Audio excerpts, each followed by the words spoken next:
नमस्कार, उज्ज्वला किचनमध्ये तुमचं स्वागत। आज मी ना घावणे बनवते।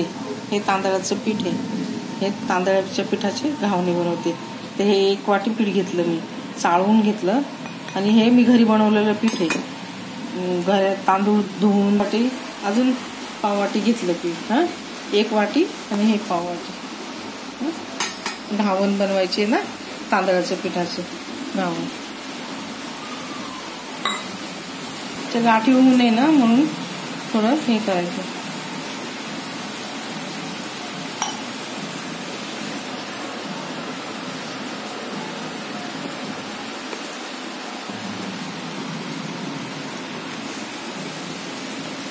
गाठी होतातच त्याच्या, ते आपण मोडून घ्यायचं। पाणी 1 ग्लास पाणी झालं, आता मी परत मी पाणी घातलं। घावण पातळच करायचं असतं, घावण करायचे ना पातळ करावे लागतात।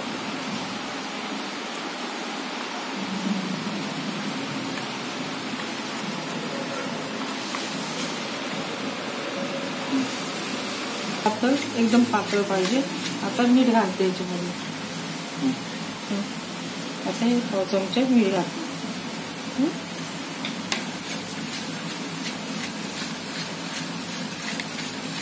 हे थोडं घट्ट वाटते मला। हे 2 ग्लास पाणी झालं, हे 2 ग्लास थोडे हे अजून घालते, घट्ट वाटत। हे तांदूळ घरीच दळलेलं पीठ आहे मी। हे तांदूळ घरात सुकवले, धुतले चांगले, निवडले, धुतले आणि मग त्याचं दळून आणलं गिरणीमध्ये, वाळवले चांगले, घरातच वाळवून 3 दिवस, चौथ्या दिवशी दळून आणले पंख्याखाली। थोडंसं तेल आहे ना आधी तव्याला थोडंसं हे करून घेते आणि मग घावण घालते। आता त्याच्यावर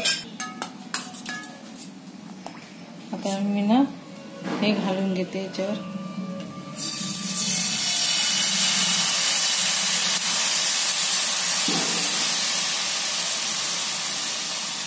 छोटे छोटेच केले घावण, मला छोटेच आवडतात। छोटे छोटे केले, तुम्ही मोठे करा।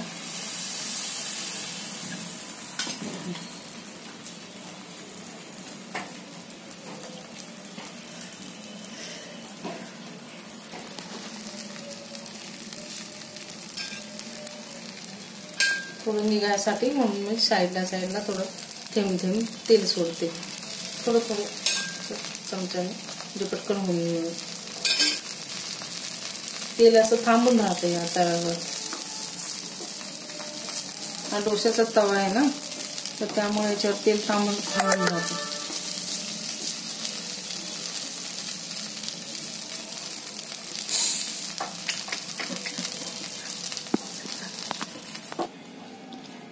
झाले माझे घावण करून, हे बघा।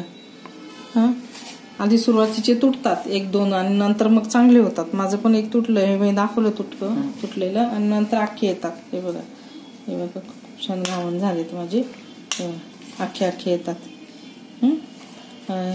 माझ्यासारखी घावण करून बघा। आवडले तर लाईक करा, सबस्क्राईब करा, कमेंट करा। कमेंटमध्ये मला सांगा। माझा व्हिडिओ पूर्णपणे बघा। व्हिडिओ पूर्णपणे बघितल्याबद्दल थँक्यू, धन्यवाद।